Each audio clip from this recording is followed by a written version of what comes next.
The offer of an honorary doctorate has meant a lot, particularly at this stage of my career, and it has me reflecting upon what I have done and how have I been able to do those things.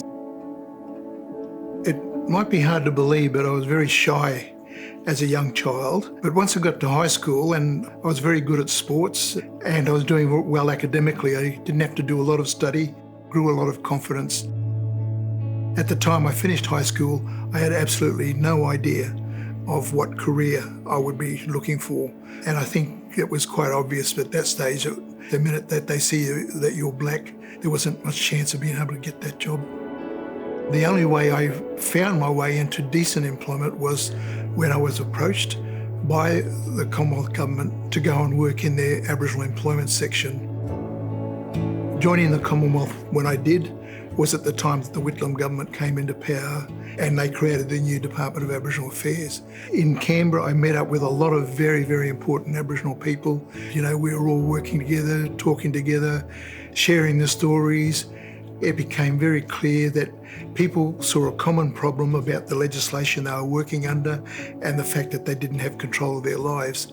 And so it was decided to form an organisation to fight against the Queensland laws at the time. So we decided to call the organisation Foundation for Aboriginal and Islander Research Action.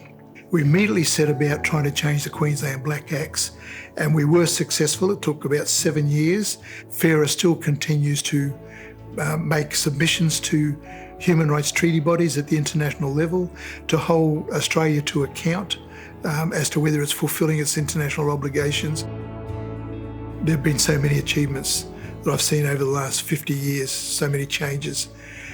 The one I think that typifies my work and my goals and so on has been from when I was appointed to the Queensland Government to head Aboriginal and Torres Strait Islander Affairs, where I was able to put hands on legislation in Queensland, which was about reserve management of our people, to change those laws and also to set the foundations for communities to be able to govern their own affairs.